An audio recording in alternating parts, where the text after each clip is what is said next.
Welcome to another conversation off the clock. Hi, I'm Carmina Constantino Torres, and this is Casey After Hours.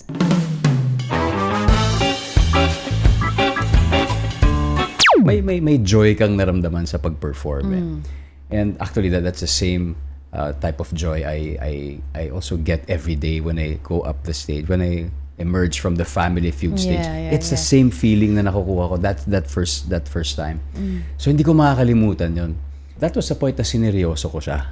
Kasi may mas malalim na akong dahilan eh. May mas malalim na objective kung bakit ako nandun. Sabi ko, balang araw, sana dumating yung point na talagang titingalaan nila, talaga magiging proud sila.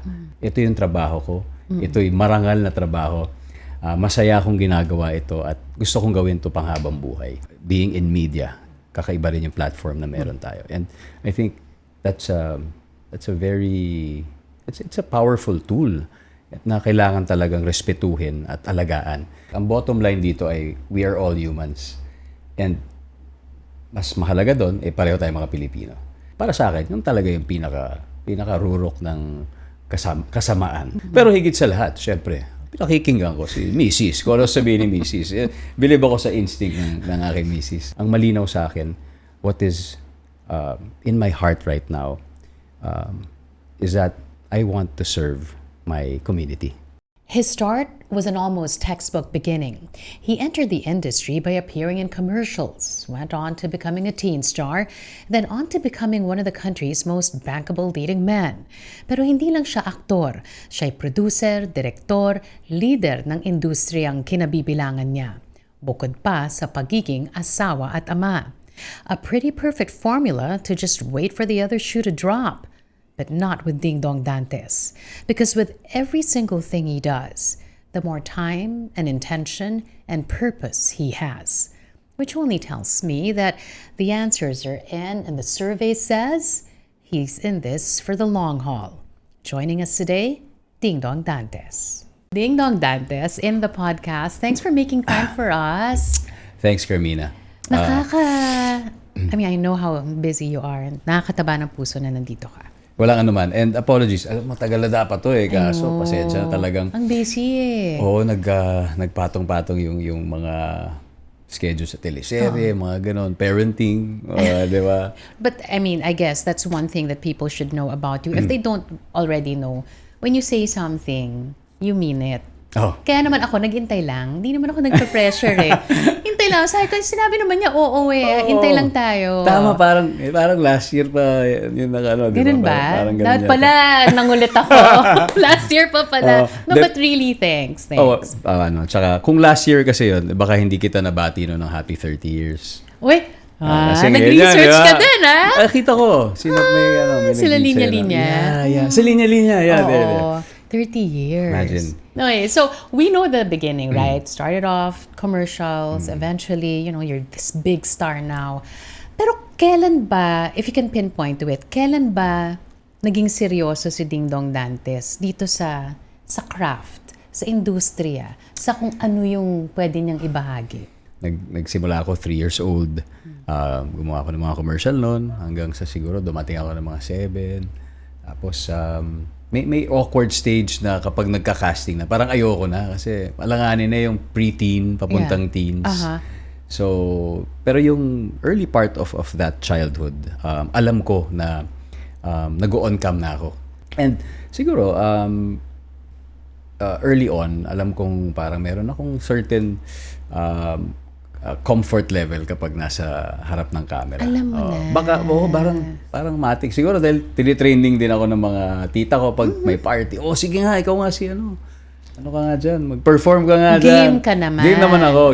Medyo may pagkabibo ng bata. Pero tapos nung syempre, medyo nagiging teenager, parang medyo nagiging mahiyain na rin kahit papaano. And when I reached 16 years old, I was introduced by my cousin to this dance group. The Abstract. Yung Abstract dancers. So, sabi ko, ginagawa niyo dyan? Pero sumasayaw ka na talaga? Hindi, wala talaga. As in talagang, siguro, trying to dance. Pero you had the rhythm, you had the beat. Parang, pero Pero hindi para hindi pa- gusto maging dancer, di ba? Okay, Parang ganon. Ang pagkakakilala namin ay ganon yung setting. Halika, panoorin mo ako. Tingnan mo yung performance ko Okay. sa... So that was the first instance. Yan yung first instance. Okay. So, tumayo ako doon sa stage. Sa harap ng sa likod ng camera. Nakakaba ako. He's welcome. Stop sa labas sila. Sayaw siya. Magaling sumayaw pinsan ko si Arthur. Tapos after that dance number, sabi niya, Dong, subukan mo kaya? Sabi ko, paano ba? Hindi ako marunong. Hindi na, basta aligala, sumama ka lang. So, sige ba? I mean, 16 years old, wala naman ako ibang ginagawa. Kundi school, diba? Sige, subukan ko lang. So, sinubukan ko. Sabi, ready ka na, bukas, merong May show. Ano show? Basta, sige, bahala na. Sabi ko, laro lang. So, problema ako kasi, sabi ko, lalabas kaya sa TV to. Kasi, yung mga kaklase ko, baka asarin ako. Sabi ko, bahala na. So, ayan na, lumabas na kami. Pagdating sa stage, sumayaw ako. Tapos, sabi ko, ang sarap ng pakiramdam. Parang, wow. iba yung... yung high, may euphoria. Iba yung adrenaline, iba yung euphoria. May joy kang naramdaman sa pag-perform. And actually, that's the same type of joy I also get every day when I go up the stage, when I emerge from the Family Feud stage. It's the same feeling na nakukuha ko that first time. So hindi ko makakalimutan yon. So you entered, 3 years old, medyo nakalimutan mo na yon, 7 in your teens. There was a fear of being rejected by your peers, di ba? Pero may rejection din na built-in sa industriya. Kasi uso ba yung mga casting calls and audition nung time ninyo or hindi? Yes. In fact, my first show was because of an audition which I attended. Nagka-cast sila para sa isang character for this youth-oriented weekly show. Oh. So sabi ko, ano yun? Anong show kaya Yun yun? na yun. So sabi, yung TGIS, alam mo ba yung sinabi na sa akin? talaga. Sabi ko, alam ko yun. Pinapanood ko yun. Kasi idol ko si Bobby Andrews. Kasi cool ng characters eh. Di ba? Parang, sige ba? Parang, Parang cool. I mean, that show was really, back then, I really liked that show. Yeah. So, pumunta ako doon sa audition. Tapos pinabasa ako ng line. Wala ako expectations talaga. Binasa ko lang. Okay. Tapos, okay. The usual. We'll call you. We'll get back to you. So, yun. I got the call back. So, have you ever been rejected for a role or no? Oh, yeah.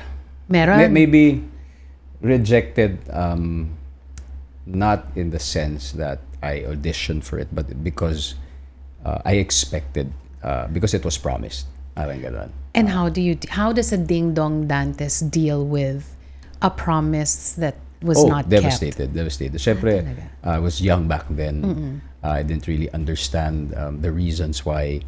Parang, bakit ganun? Siyempre, umaasa ka, hindi ba? Parang para sa'yo, ito yung ultimate dream mo as a young guy, di ba? Parang gusto mong makamit ito, pero hindi natupad. Pero later on, siyempre, habang tumatanda, kaya pala. Mabuti na lang din na hindi. Kailan yung turning point, if there's one turning point na hindi na siya basta, you're having fun. Hindi na siya basta yung, ang saya nito.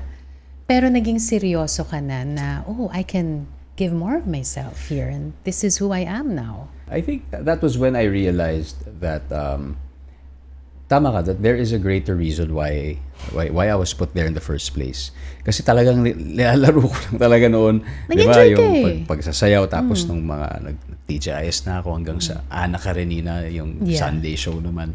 So parang feeling ko, laro lang to na parang, and then nakikita ko sila seryoso. Sabi ko, ako, aaral pa naman ako, so ano lang to.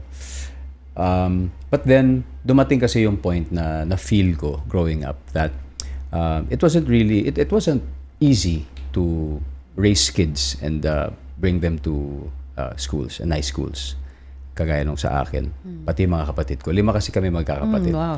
So sabi ko parang may isang point na feel ko na, at ito na witness ko rin, nahihirapan din yung parents ko na ipagpatuloy yung pag-aaral ko. So dumating din yung point na parang nag-isip si Pap, tutuloy pa ba natin dito? Ililipat natin siya. So I just took the initiative and said, sabi ko, I'll try kasi since may pinagkakakitaan na naman ako, tutulungan ko na kayo at least for my own tuition. Para hindi nyo na ako intindihin kasi may iba pa ako mga kapatid eh. Oo. So that was the point na sineryoso ko siya. Kasi may mas malalim na akong dahilan eh. May mas malalim na objective kung bakit ako nandun. So sabi ko, sige, pagbubutihan ko na. Kasi hindi lang siya para sa akin. Siyempre gusto ko kayong tulungan dahil sa lahat ng binigay nyo sa akin, di ba? Sa lahat ng mga sakripisyo nyo sa akin. Sabi ko, sige, subok lang naman. So, when I changed that framing and that mindset, doon din nagbago. So, unti-unti ko na siyang minahal yung trabaho. Unti-unti kong naintindihan why things are this way. Ganito pala yung proseso. To the point na talagang sa sobrang inibig ko siya, inaral ko siya. I mean, kumbaga parang talaga I studied it further at college. Nagtanong ako, nagpa-mentor ako sa mga direktor. Sabi ko, wow, parang ang ganda ng industriyang ito. Listening to you, Ding Dong, parang it happened at a moment when linabas mo yung sarili mo sa sitwasyon. You then figured out na, okay, hindi lang to para sa akin. Para sa minamahal ko din sa buhay ito. Pero ang kinalabasan, mas minahal mo din yung sarili mo. Because it unlocked a lot of things. Further knowledge, further caring, not just for yourself but for the people that you love. Parang naging susi na may nabuksan eh. May nabuksan. Yeah, meron talaga. Parang, ayun nga, looking back, sabi ko, pangarap ko noon, sundalo, kaya may sundalo. May basketball player pa, di ba? Player Piloto pa, piloto, diba? yan, sabi. Pero paano kaya, no? Kung hindi ko na-discover ito. So, I'm just so grateful that, the doors were opened. And I think it just needed one person to believe in me. Yun lang naman yung parang kailangan. Binuksan yung pinto siguro. Kahit isang tao lang na naniwala sa'yo at pinapasok ka. So, hindi ko sasayangin yun. Sabi ko, sige, pagbubutihan ko to hanggat kaya ko. And who were these people who mentored you along the way? Ang dami. Doon sa dance group pa lang, syempre, nandun yung aming manager, si Kuya Zai, sa GMA, all the leaders there in GMA who believed in me. Of course, my manager, si Perry Lansigan. Pati mga kasama ko ngayon. Even in those daily decisions, kahit hindi in grand gestures, yung maliliit na mga taong naniniwala sa'yo, parang pag na-compound mo yun, mas lumalakas ang loob mo di ba? Parang mas na-validate. Okay, tama pala tong ginagawa mo. You're in the right place. You're on the right track. But was it ever a chase for you? Was it ever a dream to be chased? Kasi parang hindi eh. Parang you were just, okay, you found yourself here and then you found yourself here and then you realized, mahal ko to. Oo, parang natural siyang dumating. Kung merong chase, hindi change sa stature, hindi siya change sa isang tangible o sa isang physical na bagay na gusto kong mahawakan o makamit. Makamit. But it's really more of a feeling, a proud feeling. Sabi ko nung kabataan, yung mababang tingin sa mga artista, 'di ba, sa mga sumasayaw sa TV. Sabi ko balang araw sana dumating yung point na talagang titingala nila, talaga magiging proud sila. Kung sino man, hindi yung tumitingin, kundi yung mga taong gumagawa nun. Magiging proud sila na ito yung trabaho ko, ito yung marangal na trabaho, masaya akong ginagawa ito at gusto kong gawin ito panghabang buhay. You said dumating na lang, it wasn't as if you were chasing a dream, but in the process, you had to let go of other dreams. Katulad nga nung sinabi mo, pagiging piloto, sundalo, basketball player. Meron pa, lawyer. Lawyer, pati yun. Ang dami, no? Siyempre, pero yung piloto talaga yun yung pinaka. But do you live now with regret or no? No. Siyempre, hindi mo maiwasang isipin paano kung ganyan, di ba? And the truth is, through my roles, I am able to step on the shoes of these characters, kahit characters. At least kahit papaano mafe-feel mo how it is to be in their shoes. And siguro masasabi mo, okay, tama lang din naman talaga siguro na hindi. Dahil kaya mo naman lahat eh. Hindi. Kaya mo mo naman lahat. Hindi lang nga, wala lang yung ano. basketball talaga medyo alanganin tayo dyan. Seryoso? Hindi ka naglalaro? Naglalaro pero hindi lang magaling siguro parang Bangko ka? rebounder. Nahawakan mo naman. Oo. Tas pasa agad. Rebound. Hindi na ako sumushoot. Rebound lang. Pasa. Mahirap Parang yun, Karl Malone. Anyway, with everything that you just told us, Ding Dong, there's one thing that really stands out, and it's that you're so involved in whatever it is that you do. Outside of, your personal life, in show business, outside of show business as well, you're also involved in a way that you really care where this country is going. Bakit hindi ka natatakot na sabihin na ito yung paniniwala ko, ito yung gusto kong mangyari sa bansa? Others would just keep quiet kasi baka may epekto sa career, pero ikaw hindi. Una sa tingin ko, lahat naman dapat tayo ay ganon. Meaning kapag may nakikita tayo, naiisip na alam nating hindi tama, di ba? I mean, karapatan naman nating magsalita, di ba? Pero hindi rin lahat tayo may parehong platforms. Like being in media, kakaiba rin yung platform na meron tayo. And I think that's a very it's a powerful tool na kailangan talagang respetuhin at alagaan. Pero hindi lang siya about just saying what you want to say. I think it's also about listening to what's happening. It's also about getting feedback. It's also about just feeling what is really happening to society. Di ba? Parang hindi lang siya one way. Yeah. Di ba? It's also parang, okay, nasan tayo? Parang wala siyang pinagkaiba din sa trabaho. Kasi kapag nag-acting sa isang set, may binibigay ka eh. So yun yung truth mo. So in that case, as a citizen, yun yung truth ko. But as a performer, ito yung truth ko. And para mag-work ang isang eksena, kailangan kong pakinggan ang truth ng isang tao at gagawa kami ng eksena. Di ba? Parang, and then doon magsisimula yung magic. Kapag nagkakaunawaan, kapag nakita natin, and then, may dynamics at makakapag-create ka ng isang kwento. So parang I also see it that way. And kung kailan at bakit dapat sa mga sitwasyon na, let's say, kapag may kinalaman sa mga bagay that can affect us as citizens, parang ang kasukatan ko doon ay una, paano ba ito makakaapekto sa akin bilang tao? Pangalawa, paano ito makakaapekto sa pamilya ko, diba? As a unit.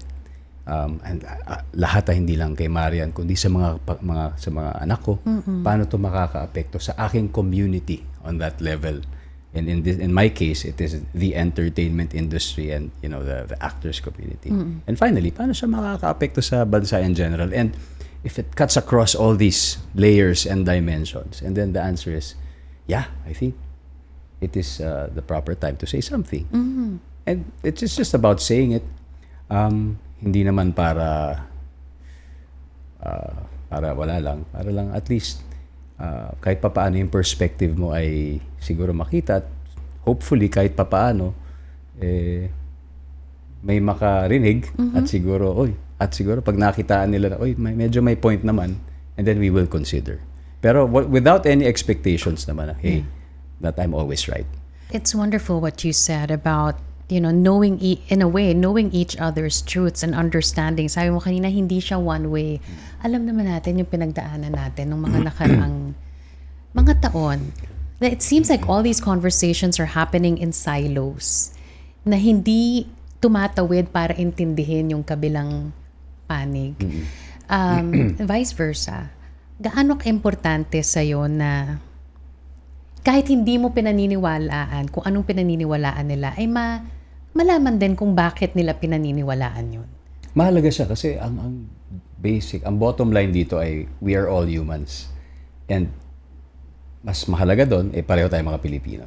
Diba? So, yun ang bare minimum na dapat at a certain level magkaunawaan tayo. But it's just basic human respect for each other. So, hindi man natin maintindihan yung bawat isa. At least, respetuhin natin yon na hindi tayo pumupunta sa mga boundaries na talagang medyo nakakapagsabi ng hindi na talaga nararapat, yung mga kabastusan na, 'di ba? Tsaka yung nakakasakit. Higit sa lahat yung nakakasakit lang, hindi lang ng damdamin, kundi physical. Minsan umaabot sa ganun eh. Yeah. Were you ever a recipient of that na at the peak of everything na talagang pati ikaw inatake at how were you able to deal with it? Parang meron din naman yata. Pero hindi ko, parang meron din. But, Hindi mo pinapansin? oo eh. No, but okay. Hindi naman sa hindi pinapansin. But, Alam mo. tinitignan ko, actually, mas tinitignan, bakit kaya niya nasabi yun? Mas ganun eh. Yun yung sinasabi ko na I also want to listen. Yeah. Ba't kaya niya nasabi yun? Kasi kung ang motivation ay dahil pinaniniwalaan niya talaga yun, yun yung kanyang katotohanan, sabi ko, hindi ko masisisi to. Yeah. Halimbawa, sa fake Yeah. news. Yeah. Kapag nag-respond ang isang tao sa fake news, para sa kanya, naniwala siya sa post na yun or whatever na nabasa niya. Kaya siya nag-react. At may pinanggalingan May yun. pinanggalingan. So, hindi ko tatanggalin sa yun. Pero ang mas problema doon, una, may peke yun, saan ang galing yun. So, kung mas meron akong concern, it's not really the person, but it is the culture. Yeah. It is really the cause of whatever that is. And the people behind, the And- proliferation of yes. these fake news. Imagine, alam mo nang may ganong vulnerability yung isang sektor and you exploit it? Exploited, oo. And yun nga ang nakakalungkot na syempre, wala naman akong proof, but I heard that, sometimes these things are deliberately done, di ba? To, of course, maiba yung pananaw talagang disinformation talaga, deliberate talaga. Yeah. And para sa akin, yung talaga yung pinaka-rurok ng kasamaan, Diba? di ba, dito sa lipunan ito. Why are you so brave? I mean, you already explained it a while ago, but was there ever a point that yung bravery mong ito, yung courage mo, yung paninindigan mo, was prevented? May mga nagsabi ba sa'yo, wag na. Wag mo na wag ka na magsalita, wag ka na magpakita. Wag na. Diyan ka na lang. Maging artista ka na lang. May ganon? O meron naman, hindi naman din lahat. Gaya nga ng sabi ko, pinipili ko naman talaga siya kung ano lang talaga yung maka-aapekto sa akin, di ba? Sa pamilya ko, But from your family, for example, or your management, have they ever told you? Of course, may mga ganun din. Pero at nakikinig din naman ako. Nakikinig din. Kasi syempre, iba yung naramdaman mo, yung instant na naramdaman mo, yung first reaction. Iba rin kapag prinoseso mo na. Iba rin pag nakita mo na talaga lahat ng nangyayari. Oo nga, no? And I listen. And especially, I listen to the people whom I respect. Diba? Yung mga yung talagang totoong nagmamalasakit. Pero higit sa lahat, syempre, pinakikinggan ko si Mrs. Kung ano sabihin ni Mrs. Believe ako sa instinct ng aking Mrs. Alam mo, when she was here, and we talked about you, pasensya na ha, pero pinag-usapan ka namin. Tapos pinag-usapan din namin yung pagpasok sa politika, kasi marami naman, I'm sure you know that, maraming nagsasabi, naku, ganyan lang si Dito, papasok yan sa politika. Or meron din naman kasing nag-uudyok sa'yong pumasok sa politika, but you've always said no. Diba?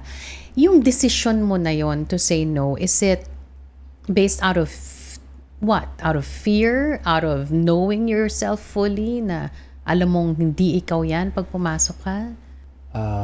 Yes. Ganito kasi parang yung tingin ko kasi sa public service, parang napakataas ng aking pagtingin, ng aking respeto at paggalang do sa word na public service. And I think public service, I think, is a privilege because serving humanity is one of probably the greatest callings anyone can have. Yeah. Diba? So, when you say public service, it automatically demands your full time, your full focus, at the very least, accountability and integrity at the very least. Yung pamilya kasi na kinalakihan ko, growing up, yung term na service has always been around. Yeah. Kasi I grew up in a family of military men. Correct. My grandfather served in the military. My titos, my relatives. So parang yung duty to serve, that sense of duty to serve the country, parang shaped me early on. Parang ganon. So hindi siya nawala sa aking kamalayan, sa aking consciousness, sa aking puso at isip. In fact, Kaya nga ako nag-enlist, kaya ako naging reservist dahil doon. Pangarap ko maging sundalo, kaya yun yung dahilan. Pero I think service also comes in many shapes and forms and even sizes. Di ba? Parang kaya ako, ang malinaw sa akin, what is in my heart right now is that I want to serve my community. And that is the actor community, the entertainment industry. At yun yung dahilan kaya nag-commit ako sa mga ginagawa namin through our work in actor. Yeah. And I consider that a day job. Parang ano siya, full-time job. Yeah. Full-time job. Yun na nga parang you're so involved, as I said a while ago, with your family, with your career. Hindi naman din nawawala yung pagmamahal mo sa bayan. You help whenever you're called to help. But to put up and lead your colleagues, to put up actor, iba yun. Iba yun. And it takes a visionary to do what you did. What was the origin story of that? Bakit sa tingin mo siguro sabi ng iba, pag artista, di ba masaya, mayaman, maraming proyekto, yan ang nakikita namin. Ang hindi namin nakikita, kailangan yung mag-organisa dahil hindi lahat ganon ang estado.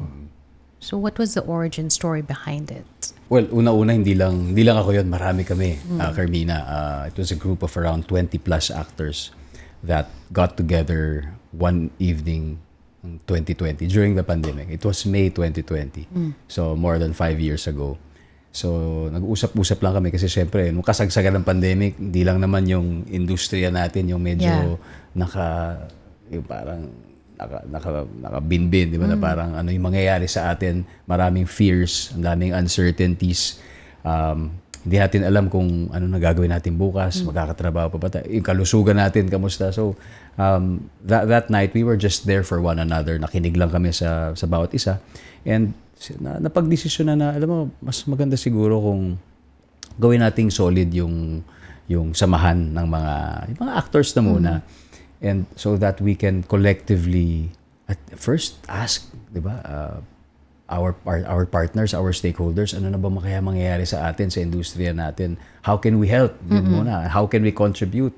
And more importantly, ano ba yung magiging future na to? How can we collaborate? And moving forward, kung may naiisip tayo na ways on how we can improve the working conditions given the COVID context, di ba?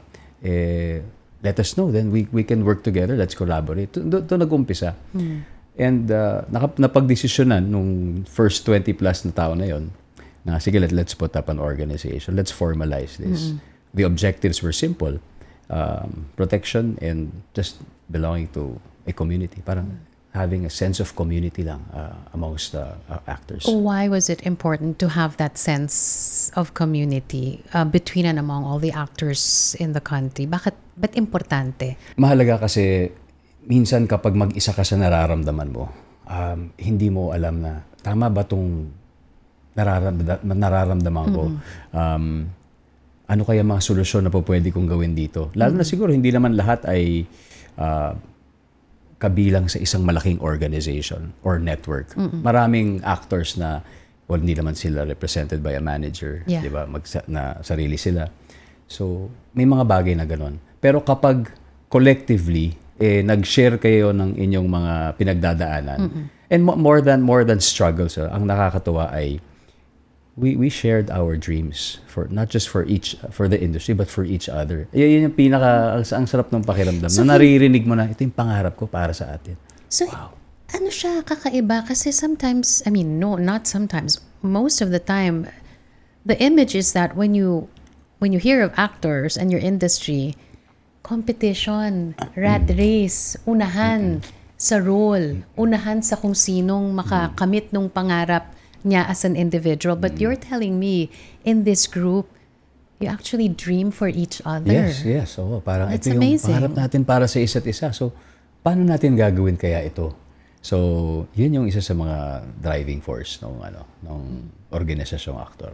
And then, how do you contend with, ang daming mga, the movies, the streaming services, Ngayon, okay, kasi yung ating mga produkto na ilalabas na, di ba?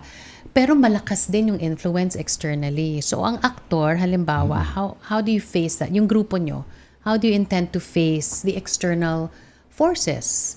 Foreign talents, foreign movies. First, syempre, we have to be aware of what is happening, not just here in our country or in our industry to be specific, but also outside, globally. And ang reality ngayon ay, medyo, yung sitwasyon ay hindi masyadong maganda. Why? How? Maraming challenges, siguro, yun na lang sabihin. Maraming challenges ang industry, especially siguro the movie industry. Challenges but also opportunities. Nabanggit mo nga na all of a sudden now our shows, our movies can be seen worldwide. Diba? Dati hindi naman. So, nasa kung papaano lang natin balansehin yung mga challenges na to, yung mga problema versus yung mga potential na opportunities. And doon papasok yung value of being part of a guild or an organization. Kasi nakaka-attend kami ng mga seminars, nakaka-attend kami ng mga talks, nakaka-attend kami ng yung mga bagong developments in anything that is innovative about our industry, nalalaman namin. So, now we are given the platform to upskill ourselves para mas pagalingin pa namin ang aming trabaho para kapag nandun na kami sa isang empowered state, makakapag-contribute kami dun sa mas malaking problema ng industriya. So we want to be part of the solution. Kung ihahambing mo ang isang Pilipinong aktor sa ibang mga aktor, ano ang lamang? Sa mga ibang lahi? Naku, may hirap kasi parang iba rin talaga, iba yung kultura talaga, iba yung sensibility, iba rin. And I can't also because hindi pa ako nakakapagtrabaho sa isang foreign actor. Isa lang yata. Baka isa lang. Sa Dance of the Steel Bars. Pero yung talagang Hollywood, yung foreign production, hindi pa eh. But what do we bring to the table, you think? One thing is for sure, napakagaling talaga ng talento natin bilang mga Pilipino. Hindi lang sa acting, kundi pati sa pagdidirect, pati sa pagsusulat. Kaya parang sakto lang na mabigyan ng opportunity ang creative industry para mas mag-blossom pa, para mas mag-flourish. And malaking bagay ang support ng hindi lang namin as actors, hindi lang ng lahat ng stakeholders, but also of government. And ako, I just want to say that the past years, nararamdaman talaga namin yung commitment ng FDCP, ng FAP, sa mga guilds. Sinusuportahan talaga nila kami. Inaayaan nila kami to grow using our platform and just simply empower ourselves to be better at what we do. So ako, I am grateful for that. Talking about blossoming and support, do you think you would have ever blossomed the way you've blossomed had it not been for the support of your wife, Marian? Kasi ibang-iba ka ngayon eh. Kumpara dun sa nagsisimula ka. You're free to do whatever it is that you put your mind to. Do you think that would have happened without her support? Oh, definitely not. And sa tingin ko nandito ako dahil pinili kong nandito ako kasama siya. At kung ano man yung maging resulta nun is, I think it's grace from God, it's God's gift. And malaking factor yung yung kanyang suporta sa akin, hindi lang professionally but also personally. Doon pala talaga pumapasok. Naintindihan ko yung mas malalim na reason of having a spouse, di ba? Not just maybe as co-parents but also as a partner in life, someone who really understands you, someone who makes you want to be a better person, di ba? So that's really something I appreciate. May katuwang ka na. May katuwang talaga. And you're able to do all of these things while she takes care. Kasi when she was here, yung pagmamahal niya sa mga anak niyo, ay grabe. Talagang she will drop everything for your kids. While you're pursuing your dreams, gaano ka-importante yun na habang nandito ka, ginagawa mo lahat para sa sarili mo, para sa pamilya mo, para sa mga anak mo, na alam mong maayos yung uuwian mo, na alam mong andun si Marian with the kids. Alam mo, now that you're asking, parang ngayon ko lang din talaga na connect. Although it is happening. It happens every day. Parang yun pala talaga yung reason kung bakit binigay kami sa isa't isa. I mean, parang, listening to you. Oo nga, no? Kasi nung nagkakilala kami, alam kong mahalaga rin para sa kanya ang pamilya. At alam din niya na mahalaga para sa akin yun. And now being married for 11 years, without saying a word na ito yung gagawin natin na hindi deliberate siya, pero hindi siya yung, itong taon na to, ito gagawin natin. It's not as if you drew the line and dito ka, dyan ka. Parang natural siyang dumating na, okay, I will do this. Without anyone imposing. Klaro siya that I will be here, I will work, and I will do everything to protect this family. And while I'm not at home, ikaw yung gagawa niya. You will do your very best. I know, di ba? Even if I know that there is some desire in you to still create stories and maybe appear on TV and make movies. Pero mas mahalaga sa iyo ngayon yung pamilya natin. So susuportahan din kita dyan. Pero may time na magpapalit siguro tayo. Especially kapag meron din siya mga ginagawa na nangyayari. Minsan siya naman yung siya yung busy, tapos ako yung in charge sa mga bata, parang gano'n. Pero mas madalas talaga siya yung nakatutok sa ngayon. At nagpapasalamat ako doon. Kasi mahalaga yung presence ngayon Diba? In this day and age. Mahalaga yung nandoon ka talaga sa kasabay ng paglaki ng iyong mga anak. Ano naman yung na-experience mo growing up that you're doing either similarly or differently with the way you're raising Sixto and Zia? Yung importansya talaga ng pagiging solid at intact ng pamilya. Kasi nabanggit ko nga kanina na despite my parents having a difficult time sending me to school, and they were very hardworking parents. Pero hindi sila talaga nag-give up. Hindi na-compromise ang values. Hindi na-compromise yung paniniwala. At tinuloy lang nila kung ano yung sa tingin nilang tama, kung saan sila magaling, di ba? Tinuloy lang nila yung pagpapalaki, yung pagmamahal, despite not having all the resources that they needed at that time. So yun, the value of that. And kung ano yung pagkakaiba, ang dami ng pagkakaiba rin sa totoo lang. So kailangan yung iba hindi natin ginugusto naman pero we have to diba? Oo, dami yan. So, pero adjust ka lang talaga. Parang nung araw, kami naman, okay na kami pag basta madapa ka o kung ano man ngayon, diba? So, iba rin. Nag-a-adjust din naman kami ngayon bilang mga magulang. Pero yung parents mo, Ding Dong, hindi sila artista. Parents niyan, hindi rin artista. Kayong dalawa artista. And little by little, we're seeing more of Sixto and Zia, right? How much of what we see is the real deal? How much of your lives do you still get to keep to yourself? A lot. In fact, what we see, these are just snapshots. Like talagang snapshots of the whole truth, diba? Kung ano talaga yung nangyayari. And right now, lalo na si Zia, she's very beautiful. She's 10. Parang they call it preteen. May ganun pala, may preteen. Tapos, pero sa kanyang mind ay teen na siya. May mga 20 na siya.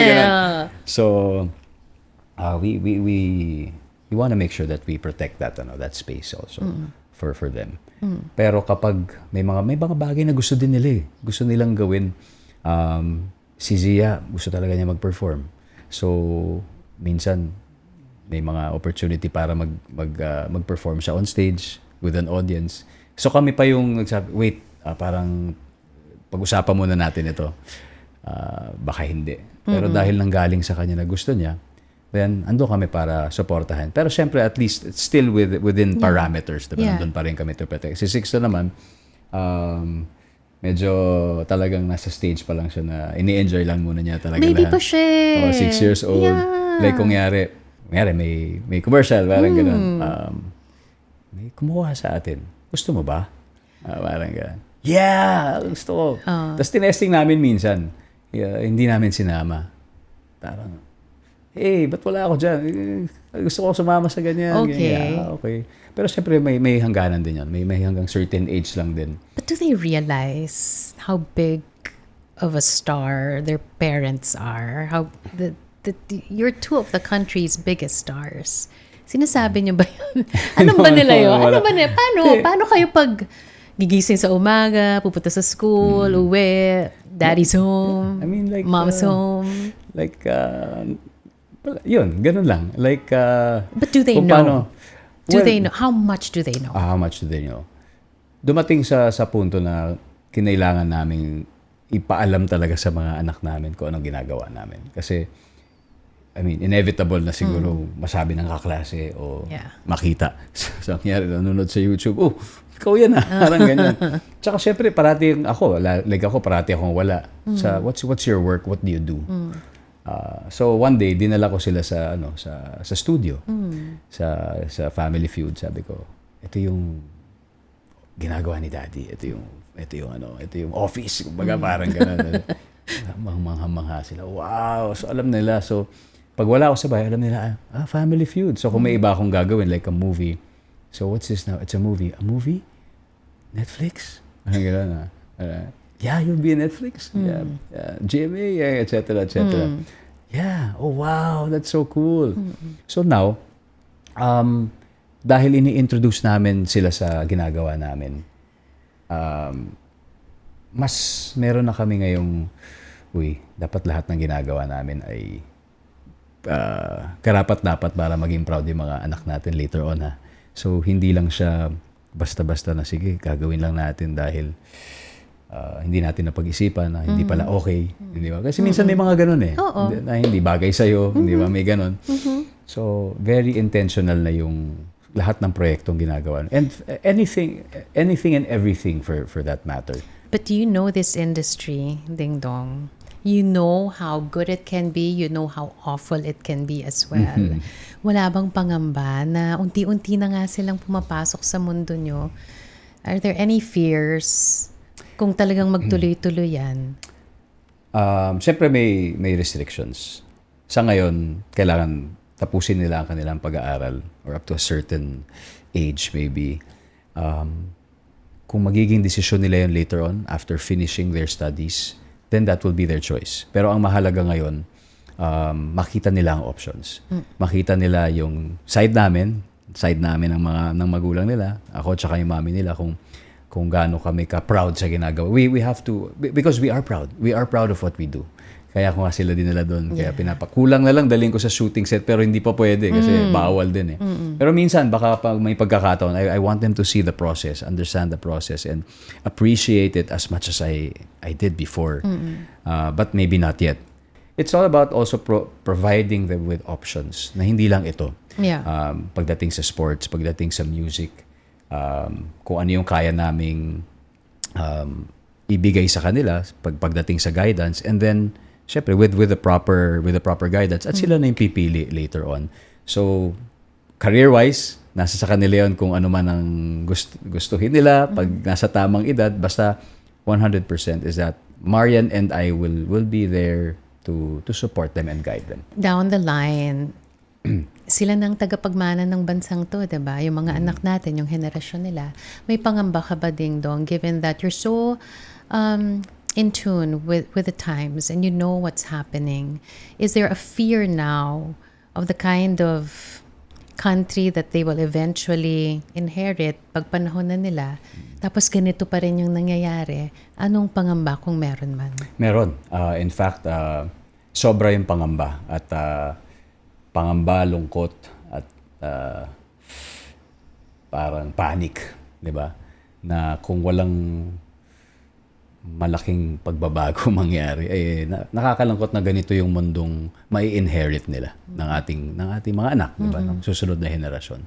That's why syempre even as storytellers tayo, as actors, 'di ba?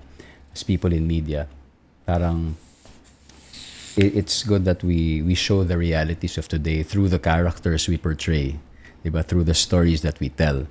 Pero yun ang role natin eh, diba? Pero ang tanong ay sinong sasagot sa mga katotohanan ito na sana ay magbago dahil ayaw natin itong mamana ng ating mga anak, 'di ba, sa susunod na henerasyon. Yeah. So it's really my hope and prayer that things change. Dito sa ano natin, sa lipunan natin. And I have hope because we're seeing young leaders, we're seeing new leaders.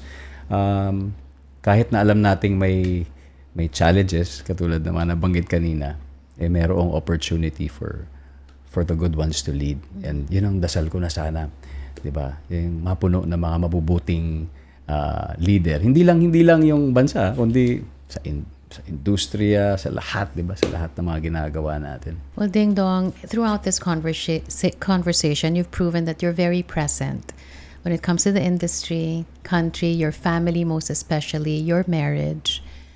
But if we ask you, in the long run, what kind of man do you still hope to become? What would your answer be? Siguro, just someone who is just present, but more importantly, present for the family. And I think yun ang isa sa pinakamahalaga talagang role. Kasi marami tayong roles eh. Di ba? Parang minsan, I put on the actor hat, I put on the son hat, di ba? And I'm also a father. I put on the father hat. Para sa akin, yun ang isa sa pinakamahalagang role na kailangan kong gampanan. And like what I said, I'm a work in progress, di ba? So, and my wife and my family is always pushing me to be the best version that I can be. And I try my best every day to be that for them. Well, for this day, thanks for trying to be here. Ding Dong Dantes in the podcast. Thanks again for Thank joining you. us today. Thank you, Carmina. Maraming salamat. Salamat. And that's it for another episode of KC After Hours. You know the drill. Like and subscribe. I'll see you on the next one. Mas maaga ka nagsimula eh. Parang close to 30. Because Parang you have baka mga started 7. Will you count nung commercials pa? Oo I nga, guess, no? Oo nga, no? 7. Kung commercial, actually parang 3 pa yung commercials eh. Mas matanda ka. Happy anniversary! Pwede. Yes.